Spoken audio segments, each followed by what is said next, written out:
Is gaming dead or am I just bored? There's one game that can possibly save gaming for me and hopefully many others. Battlefield 6. Sadly, Battlefield 6 doesn't come out until October 10th, and as of recording this video, it's September 15th.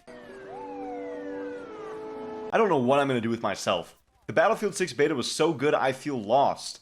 A few games have come out recently, including Silksong, NBA 2K26, and Borderlands 4, but none of those quite scratch the itch that I'm looking for. Truthfully, Borderlands 4 looks like a very interesting game with a lot to offer, and I've seen some good reviews. But the issue is I've never played Borderlands 1 through 3, so I would be totally lost. And I'm not trying to watch a 3-hour-long lore recap just to catch up. Funny enough, while I was writing this script, I got curious, and if you look up Borderlands lore recap on YouTube, the top video is exactly 3 hours long. And I don't know about you, but I hope more than anything that the Neuralink chip that Elon Musk is working on adds a feature where I can wipe certain parts of my memory so I can go back and play games like Red Dead Redemption 2 or Black Ops 2 over and over again because, wow, those games made me feel something. Ugh, good times. Some of the titles we have now just make me feel ill playing them. After the Battlefield 6 beta, I got that itch to play Battlefield, so I re-downloaded Battlefield 2042, and good lord, that game is still hot garbage. I mean, what are we even doing here? Don't get me wrong, it's way better than it was at launch, and in all fairness, the vehicle gameplay is top-notch, but everything else is just bleh. Makes my tummy not feel so good. Battlefields 4, 1, and 5 are all solid games to play up until the release of 6, but they've been out for so long I've already played the hell out of them, and I want something new to grind out and play. Black Ops 6 is an option, and Black Ops 7 is on the horizon, but that's a hard pass. I think I've evolved past my yearly $70 game subscription to Activision and grown enough self-respect to not buy that game until they put out a solid title again. I might try Black Ops 7 on the Xbox Game Pass to give it a fair review, but buying it will probably not be an option for me this time around. Give you a hug. No, thanks. Please? No, thanks. A little one. Yeah, no, thanks. Streaming on Twitch, TikTok, and YouTube Shorts has been my main source of content for the past year and a half, and do you want to know the game I landed on for that extended period of time?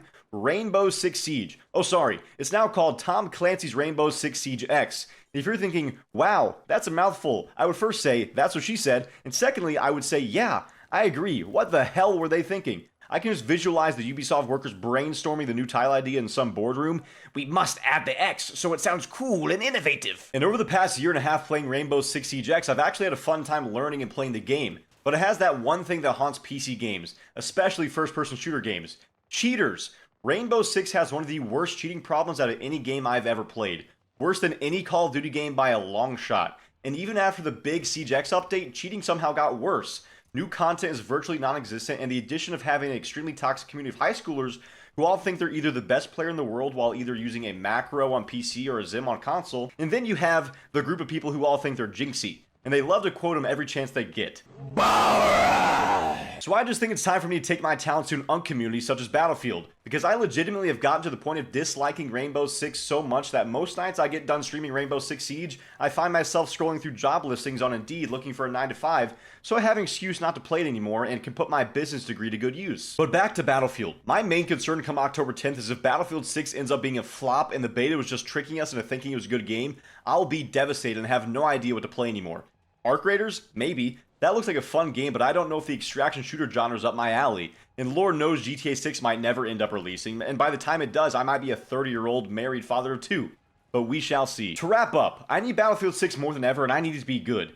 Because over the past couple of years, all I've heard on social media is gaming is dead. I simply don't think that's the case. I think the main issue is none of the AAA companies that have been around for years are putting out games that are built with passion and care. That's why the best games recently have been made by dev teams of 1 to 5 people. We have just under a month left to see the final product and to see if EA and DICE cooked up with this one, and boy do I hope they did. I want to hear from you down in the comments below. Is gaming dead?